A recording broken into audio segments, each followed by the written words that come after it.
ओडिशा रे षष्ठ थर मुख्यमंत्री हेबे नवीन पट्टनायक। प्रबाद पुरुष बिजू पट्टनायक स्वप्नर पारादीप को शिल्प समृद्ध करने जो प्रयास नवीन पट्टनायक करुँच आमे साथी रहू। पारादीप जेरा पॉइंट पूर्व भारत तैल विशोधनागार श्रमिक संघ ब्यानर आयोजित बंधु मिलन कार्यक्रम एभली शपथ नहीं श्रमिक। शपथ पाठ कराई बीजेडी राज्य संपादक तथा विशिष्ट श्रमिक नेता संतोष पट्टनायक। कार्यक्रम में स्थानीय 5000 रु ऊर्ध्व श्रमिक सामिल होता बेले से पाखापाखि 4000 महिला सामिल होता देखा मिली। सभारे मुख्य अतिथि भाव वरिष्ठ सांबादिक रवि दास जोगदे माननीय मुख्यमंत्री नवीन पट्टनायक नेतृत्व में पारादीप बंदरांचल विकास दिगरे अग्रसर होउछि। पारादीप रे बहु शिल्प गढ़िबार योजना माननीय मुख्यमंत्री करिसेंति।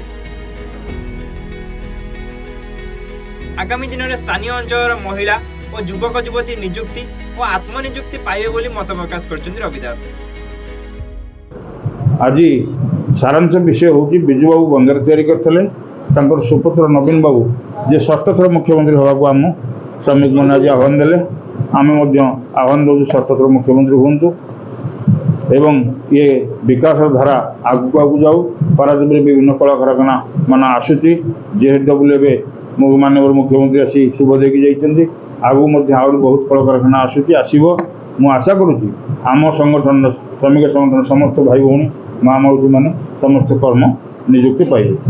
मत खुशी लगे अच्छी बंधु मिलन कार्यक्रम हजार हजार लोक महिला संख्या अधिक मन भर गोटे देखनी गोटे प्रबल आग्रह भी अच्छी। मुझे यही कथा भी कहली जे पारादीप जोटा 60 आगुरी 60 दशक से विकसित आरंभ है कि बर्तमान जो देखिए आसंता 15 वर्ष जो ओडिशा 2036 जहाँ 100 वर्ष प्राप्ति ओडिशार हो भावी समग्र पूर्व भारत में जदि कौ सहर कौ स्थान सबुठ विकसित हम सबुठ बेसी शिल्प बाणिज्य कारबार हो पारादीप।